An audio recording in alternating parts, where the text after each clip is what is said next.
my home church years ago, when I was in high school, we had a guy whose name was Warren, and he was the coordinator for the local church athletic association. And so it wasn't just Baptist churches, but all sorts of churches in our area, and he coordinated the scheduling, all these fields, and among other things, the umpires for that. And he contacted me, or spoke to me after service one day, and said, hey, would you like to be an umpire? And he explained what he was looking for is that he needed some guys to call T-ball and coach pitch games. And he said, it's pretty simple. He said, the games are limited to an hour, so it's just 60 minutes. And it's $20 for doing that, so that's pretty good money, especially if you're in high school at this point. And it's T-ball and it's coach pitch. And so in my mind, I'm thinking, that's pretty simple. That's no big deal. I think I can handle that. He gives me a sheet of rules they're just a summary of some of the differences with respect to T-ball and coach pitch, and then says, okay, I'll put you on the schedule. And so he sends me notice of the games that I'm supposed to call. And so here I am, 16, 17 years old, and I show up to these games to begin calling them. Now, T-ball is pretty simple because, most of the time the kids, this is the most foundational experience of them trying to understand even some of the most basic things about baseball. And it was not unusual to have a kid, for example, go hit the ball and run straight to second base or run to third. So like when that's going on, the umpire's job is pretty simple. You're just kind of saying start and stop. That's pretty much what you're doing.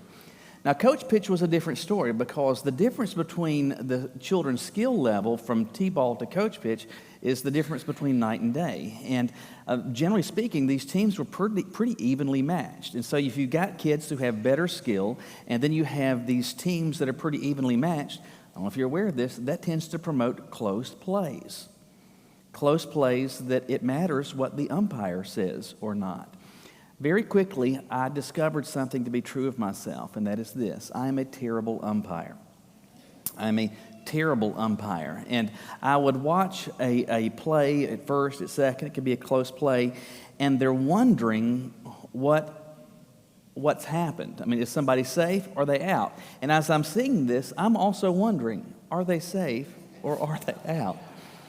And you need to react fairly quickly, but in my mind, I'm thinking, I'd kind of like to think about this for a little bit and just kind of replay it in my mind. And pretty quickly, I realized I'm over my head in this. And so I realize, and I experienced for the first time that I have some responsibility entrusted to my care. I have some authority out here, and what I say actually matters to these people. The other thing that I experienced for the first time is this. I had people complaining. And it wasn't merely that I had people complaining. We've all been around that throughout the whole of their life. But for the first time, they were complaining about me. In fact, they were complaining to me about me. And in fact, I remember one lady, I'm a junior in high school, and I'm walking off to my 1983 Oldsmobile Cutlass Supreme as soon as the game is over. And this lady it's a mom, follows me to the parking lot and is hollering at me and says, I hope you've got another job because you sure can't do this one. It was my mother. No.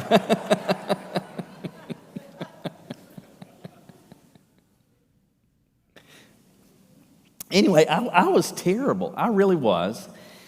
And people were complaining, and they were complaining to me and about me. And that was my first experience, and I did not like that. But the reality is, as you grow and develop, as you go through the various stages of life, you are going to increasingly get opportunity and responsibility where the position that you have, whether it's before one person or a million people, you're going to be getting some feedback, and some feedback that may not be altogether pleasant, that may not feel altogether positive. And people will not just be complaining, but they'll be complaining about you. And we're thinking about this as part of an ongoing series where we're looking at the life of Moses, specifically through some of the stages and seasons of life that he didn't just simply go through, but he was growing through. And so we're thinking about that today, not just as a person as you're going through these seasons of life, but even as a follower of Christ, regardless of your age, you're going to go through these seasons where God grants to you positions of influence. He's going to give you opportunities to serve him that do not occur in a vacuum, that occur in the presence of others. And it's possible that people, as you are trying to do what God said, they're not just going to complain, they're going to complain about you. So when that happens, what do you do? What do you do? That's the question we want to think about today. When you are doing and when you are trying to follow what God has called you to do and people are complaining, what should you do? Look with me in your Bibles today to Exodus chapter 17. Exodus chapter 17, we're going to start with verse 1, where we are told the entire Israelite community left the wilderness of sin. I mean, some of you have been camping out there for a while, but they were in the wilderness of sin, moving from one place to the next according to the Lord's command. They camped at Rephidim, but there was no water for the people to drink, and so the people complained to Moses, "Give us water to drink." And Moses said, "Why are you complaining to me? Why are you testing the Lord?" But the people thirsted there for water and grumbled against Moses. They said, "Why did you ever bring us up from Egypt to kill us and our children and our livestock with thirst?" Then Moses cried out to the Lord, "What should I do with these people? In a little while they will stone me." The Lord answered Moses and said, "Go on ahead of the people and take some of the elders of Israel with you. Take the staff you struck the Nile with in your hand and go. I'm going to stand there in front of you on the rock at Horeb. When you hit the rock, water will come out of it and the people will drink." Moses did this in the sight of the elders of Israel. He named the place Massah and Meribah because the Israelites complained and because they tested the Lord, saying, "Is the Lord among us or not?" For the first time in his life, Moses is around people that are actually not just complaining, but they are complaining about him. And in terms of position and responsibility, he's doing what God called him to. He's in a position that God called him to. And people were complaining about him. So what did he do? In truth, the same things that we should do. And I think the first thing, based on his reaction, is this, that we need to determine, we need to evaluate if there is any merit in the complaints. Determine if there is any merit in these complaints. All right, so when last we left Moses, God has invited him and tasked him with responsibility, and that is to be the leader of his people who have been slaves in Egypt for 400 years. And we didn't look at this, but hopefully you're familiar. If you're not, I'd encourage you to go back to read how it was that God worked and moved, and God led him to go and confront the Pharaoh and say, "You need to let these people go." Of course, the Pharaoh refuses, and there's a series of 10 plagues that grow in increasing severity. And eventually, the Pharaoh finally says, "Get out of here." And so Moses is leading the people out of Egypt. And there's a number of ways that God is tangibly demonstrating his power among them. But one of the ways that God is demonstrating his power is that he is guiding them. They are going to a land that they have dreamt of, that they have heard of, that they long to be at, but they don't know how to get there. And so God is guiding them. And so there's not GPS, there's not even a triptych from AAA. And so the only way they can get there is for God to guide them. And he does so during the day with a cloud that follows them overhead. At night, should they travel at night, there was some sort of light in the skies. We don't know what that is, but what was described as a pillar of fire, some sort of light in the night sky that they could follow should they decide to travel in the cool of the evening to get towards the promised land. And so Moses is leading these people, and scholars estimate that it could be as many as 2.5 million people. And this is kind of slow progress. It takes a lot to get that many people going and then to keep going. And so this is a massive undertaking, and Moses is doing what God said to do. God put him in this position. Moses didn't ask for it. Moses didn't seek it out. God tasked him with it. In fact, Moses said, "Pick somebody else," and gave all of these excuses, but God said, you're the one I want to do this. And he's guiding them where the cloud is going. He is guiding them where the night light is going. And he's doing what God has said. And as they are going about, you've got 2.5 million people that are traveling. And as they are traveling, there are not places to stop for food. And so there's not a There's not a Sam's, there's not a Costco, there's not a restaurant that you can stop at to eat. And imagine if you did, what would be the group rate for tip on 2.5 million people? I mean, it'd be terrible. Anyway, so they don't have time to stop and plant gardens and tend them and then harvest from them. And so God supernaturally provides for them this white element that's described as white as coriander seed, and it was like a wafer that tasted kind of sweet like honey. I kind of picture it like the wafer part of a Kit Kat bar, maybe. I don't know. Anyway, but it's something of that sort. And every day as they would go out, as there was dew on the ground, there would be this what they called manna on the ground. And it might not have been their favorite, but it didn't taste bad, and it was sufficient for them to be able to keep on going. And every single day, this was out there. And so God is providing for them supernaturally as they travel. In fact, they have seen repeated instances of how God is taking care of them. But now they come to a place, and as they come to this place, I need to fill my canteen up. I need to fill my water bottle up. I don't see something. And so they begin to complain. And it's not simply that they are complaining, but more specifically, they are getting personal with their complaints. They're not just in verse 2 complaining to Moses. It says in verse 3 that they are grumbling. They are complaining against Moses. And so as they are saying these things, they're wanting to fill their bottles up, but they're not seeing a place to be able to fill them up. And so they complain. Now their statement is, in verse 2, give us water to drink. But it seems pretty clear that doesn't really capture the thrust of what they are doing. It is not simply saying, oh, we would appreciate some water now. It's not a statement. There's a knife in these words. There's a twisted dagger in these words. They are going after Moses, and it's not simply, hey, give us something to drink. The implication behind it is, why are you leading us to somewhere where there's not something to drink? What's the matter with you and your lousy leadership? It's dry out here. Moses, there's not a creek, there's not a river, there's not a lake. There's nothing out here. This is a dust bowl. This statement, give us water to drink, is not simply an expression of frustration, but it is personally directed against Moses because they are alleging a failure in his leadership. Notice again, verse 3 says they are grumbling against Moses. They are grumbling against Moses. And it gets to the point where they say in verse 3 that Moses has brought them out of Egypt to kill them. In fact, as Moses then goes to the Lord, he says, if something doesn't happen, I think that they are going to stone me. But they are saying to Moses, you are a bad leader, that you are intentionally leading us to a place of need and want, and they are alleging about his leadership that he has been a failure. But the reality is, Moses is following the cloud. Moses is following the night light. God is guiding him, and he's just doing what God has said. And as he's doing what God has said, people aren't liking it.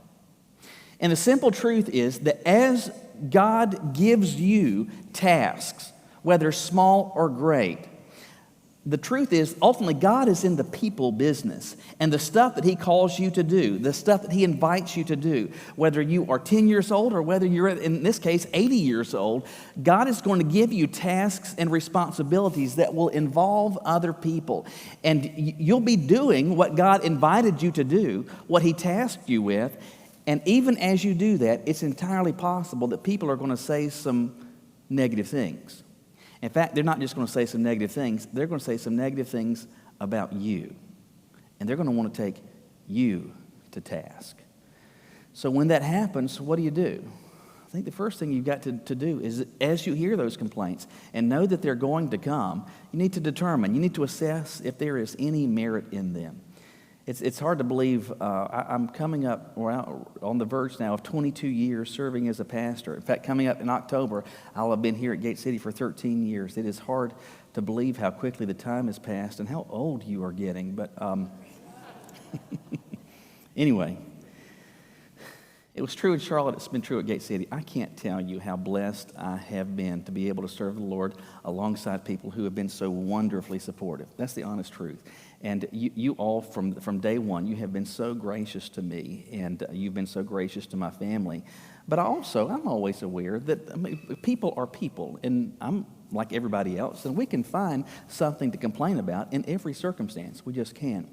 And in the face of all this kindness I've received, there's one particular instance that stands out in my mind. I got here on a Saturday night. It's probably 7 or 8 years ago, and typically I'm over here on Saturday nights to review the message so that I'm not standing up here reading to you, so that I'm prepared to be able to share this message.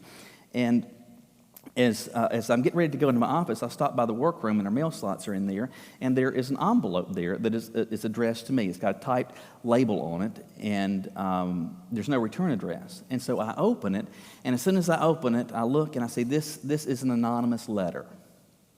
And let me just go ahead and say, don't ever send an anonymous letter. They're cowardly. They're never positive. They have no goal other than to tear down. They do not edify. They are unchristlike, and they have no place among the people of God. All right? And to the best of my knowledge, I've never said publicly about the receipt of this letter. Like I said, it was 7 or 8 years ago. And as I'm reading this, my goal is to review a sermon for the next day. And I'm sitting there at my desk, and I'm reading this letter, and my heart starts to race.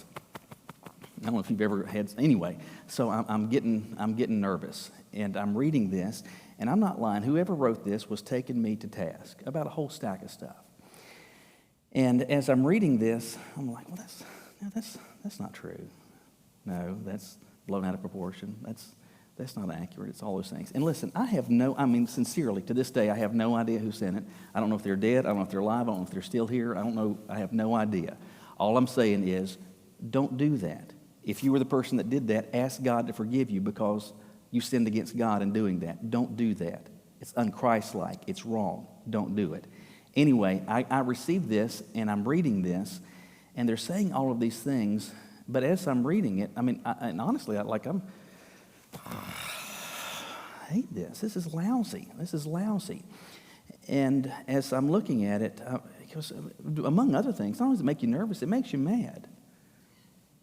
I could have come in here the next day and just fired this thing off and read it and said, whatever pagan did this, whatever infidel did this, or just go after whoever, I don't know, but there's no benefit in that. But what I did was this. I didn't like it. It didn't make me feel good. But as I read it, I thought through what they said, and there was one thing in particular that they described. I was like, well, I'll give them that. I'll give them that.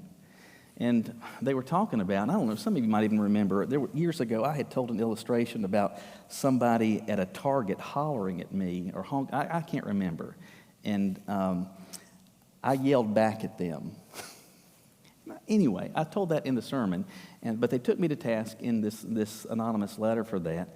And I thought, I'll give them that. I'll give them that. And I'll learn from that going forward. But everything else, false. Everything else, untrue. Everything else, exaggerated. That one thing, I'll give them that.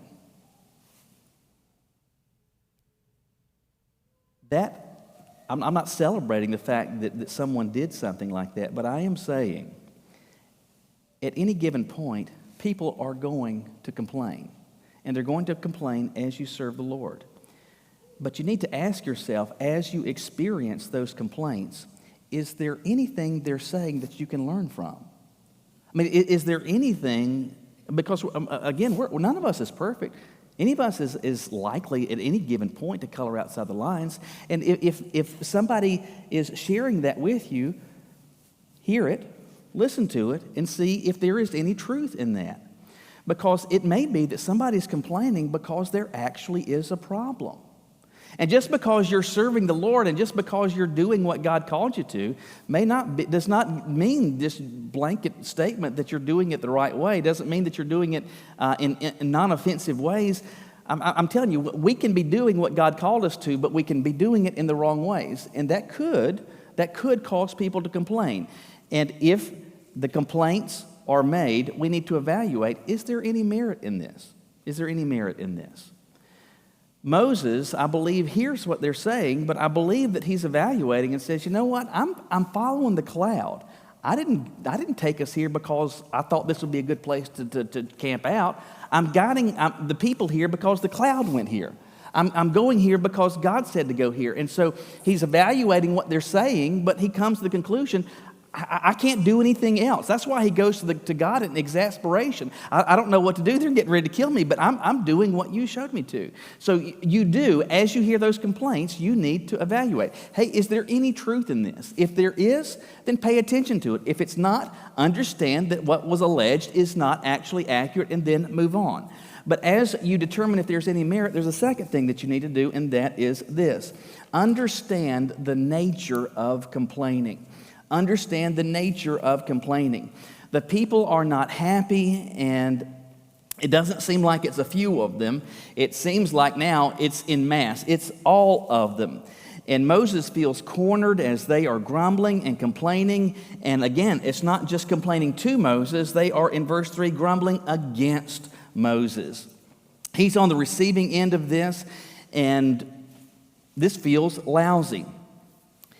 As that happens, you need to remind yourself about the very nature of complaining. And complaining, by definition, is negative speech. It just is. By definition, complaining is negative. And so if people are saying negative things, and they are saying negative things about you, how should it feel when you are receiving that? Well, it's going to sting. It's going to feel unpleasant. You ought to know that going into it, that this is going to feel unpleasant. But beyond that, you need to also recognize that by nature, how complaining tends to work is that it so easily spawns exaggeration. It easily spawns exaggeration. And you see that here in this passage. They say in verse 3, "Why did you ever bring us up from Egypt to kill us?" So they are saying, Moses, you've led us out here to kill us. Is that true? It's not true. You brought us out here to kill our children. Yeah, that's exactly what he did. You just woke up one day and said, I'd like to kill all these kids. You even wanted to kill our livestock. Yeah, that's what I wanted to do. I was hoping to have a big old hamburger party. And so we need to get rid of these. We need to make all these cows so thirsty we can have. There's no truth in that. Beyond that, when they say that you have led us out of Egypt, the implication is Egypt wasn't so bad. In fact, this is not the first time that they've complained. And in fact, there are repeated instances along the way to the promised land. They keep saying, why didn't you just leave us in Egypt? But the reality is when they were in Egypt, you know what they did? They complained. They said, God, will you deliver us? This is terrible. This lack of freedom, this backbreaking work, this horrible physical treatment we are experiencing, all of this stinks. God, please help us. And then God helps them. God sends a deliverer, and what do? They complain to him and about him. And they are saying things. You brought us out here to kill us. Is that true? No. Did he try to kill their kids? Did he try to kill their cattle? No. Was it actually better in Egypt? No. But are they saying it? Yes. Why? Because complaining, by nature, tends to exaggerate. And as the complaining goes on, do you know what tends to happen? It gets bigger and increasingly exaggerated. The other thing I would say with respect to complaining is this. It is more contagious than COVID. Complaining is more contagious than COVID. And again, complaining is by nature, it's negative speech. And so somebody, and typically how it works is that we don't necessarily start complaining upward. We tend to complain outward. So we tend not to go first to the person with whom we have the issue. We go to others who are around us and we start saying, well, that lousy so-and-so and he's blah, blah, blah, blah, blah, blah. Anyway, so we begin to complain. So it's negative. And that negative speech is heard by someone else who might have been thinking positively. But then all of a sudden, they might start, you got a point there. Moses is pretty dumb. This old guy leading us out here, maybe he's forgotten what we should be doing. Maybe he's forgotten we need water. He's 80 years old. What does he know? Anyway, so there's that spreads. And here's the thing. You also know that complaining, by nature, by definition, is negative. And as you hear complaining, does it make you feel positive? Nope, it doesn't make you feel positive. And what does misery love? It loves company. So what do you do as somebody complains? You find somebody else to complain to. And I'm telling you, this begins to spread, and it spreads like crazy. Not just in this aspect of life, but in every aspect of life. It happens at home, it happens in the workplace, it happens in the store, it happens everywhere. It does, but unfortunately it can happen even as we're trying to do what God called us to, and we need to understand that. This is just how it works. Tomorrow morning I've got to go get my eyes checked, and that experience, for those of you who've ever had your eyes checked, is going to be pretty routine. And so there's going to be a number of things that they do before the doctor actually sees me. And you'll put your head up against a variety of different machines. And I know there's that balloon thing that you look at, and there's a red light that you stare off. But there's this one machine that you get up to, and you put your chin on, and they tell you, here in a second, you can get a puff of air. And so you got this magic dragon that is sitting there that's puffing at you. And somehow it's blowing air, and it's measuring the responsiveness of your eye to that puff of air, which tests the pressure in your eye to give them some indication as to whether or not you may have a problem like with glaucoma. And most of you probably have had something like this. It's not pleasant, is it? No, but aren't you glad they say, hey, you're getting ready to get a puff of air? Because if they didn't, you'd be ready to fight, wouldn't you? What are you doing to me? It's nice just to know that that's coming. Why? It doesn't mean that you like it, but it does make it a little easier that you know that it's coming. I don't like this any more than you do, but I also realize I'm not any different than you are. And as you complain, I complain too. We're just by nature, we're prone to do that. And we can complain to those and about those that are doing what God has called them to. People may complain about you as you're teaching a Sunday school class, as you're leading a small group, as you're working with Vacation Bible School, as you're going on a mission trip. There are a million different ways that people can complain about you that may or may not have any merit, but understand when that happens, it tends to be contagious, it's always negative, and it tends to be exaggerated. And if you know that going into it, as you receive it, it's going to make it a bit easier to bear. There's a final thing that you need to do if and when the complaining comes, and that's this. Ask God to guide your response. Ask God to guide and to direct your response. And that's exactly what Moses does in verse 4. Moses cries out to the Lord and he says, God, what should I do with these people? I don't know what my next step should be. I've been following the cloud. I've been following the pillar of fire. I think they're getting ready to pick up rocks. What should I do? And so God tells him, he says, I want you to go ahead of the people and take some of the elders with you. So let's start with the people who should know better, with the people of influence. And he says, take the staff you struck the Nile with in your hand and go. Do not let that little detail pass you by. He says to take the staff that you struck the Nile with. This staff that he has is what God led him to do when he struck the Nile and it turned to blood. Why is God saying to take that staff? Because that staff is a reminder of how God provided for them.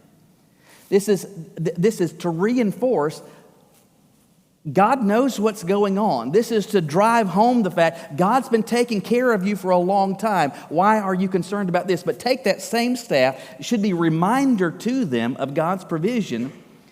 And then he says, I want you to go and stand in front of you on the rock at Horeb. And he says, I'm going to be there in front of you. And he says, I want you to strike the rock, and water is going to come out of it, and people are going to drink. What does it look like for water to come out of a rock? I have no idea. All I know is God told Moses this was what's going to happen. Moses does what God says, and water comes out. What's interesting, though, in verse 7, Moses names the place Massah and Meribah, words that mean testing, quarreling, or complaining. This place forever gets the name complaint. Likely this rock is one that for generations people were to go and could go and see and say, this is where God caused the water to come from the rock, because this is where the people were complaining. Let me just tell you, as it happens, because it's going to happen, that people are going to complain, you can absolutely lose the high ground. Moses hasn't done anything wrong, but he could have. He could have taken that stick and said, all right, come on. I can't get all of you. I can get some of you. Let's go. He absolutely could have done that. He could have responded in 1,000 different ways that would have absolutely forfeited the high ground. But what he does is that he goes to God and says, will you guide my step? Will you show me what I am supposed to do? And you know what God does? He shows you what you should do. And because of that, how does this story end? It ends with, in truth, there being a lasting legacy, not to Moses' failure, but to the people's negativity. Moses comes out of this like a hero because Moses did and responded the right way. Why? Because he said, God, how should I do this? And I'm telling you, as you experience that, if you call out to God, I promise you, He will guide your steps and He'll show you how to respond in ways that may be completely surprising, that may be counterintuitive, that may be not what you anticipated, but I'm telling you that He will respond to that. And if you follow those, God's going to take care of the rest. And the complainers will be revealed for who and what they are. The complaints will be revealed for who, for what they are, and whether there was any truth in it. Going forward, this place became, I think, a testament not to the failure of Moses' leadership, but to the greatness of Moses' leadership. Going forward, this became a place that was a reminder not just of the fact that Moses was leading, but Moses was leading in the face of unfounded, baseless, excessive, negative, oppressive complaining. Moses took the high road because he followed God's guidance. Listen, I believe it is the case. As you age, as you grow, as you develop, God is going to continue to give you things to do. He's going to task you with responsibility that's going to be involving other people. Moses was 80 years old when he got this task. I mean, they're complaining about an 80-year-old unmercifully. So that you got this poor 80-year-old man that is thinking they're going to stone me. Well, if people were like that then, let me just tell you, they haven't changed. They haven't changed. And all of us are prone to complain. We just are. And it's possible that even as we are serving the Lord, that there will be those that don't just complain, but they will complain about us. They will even complain to us. See if what they say has any merit. Understand how it works. And then ask God to guide your steps. And I'm telling you, if you do that, the story will have an ending far better than if you crafted it yourself. So, what are you going to do? Complaining may have come, or it's going to come. How are you going to respond? Will you bow your heads with me?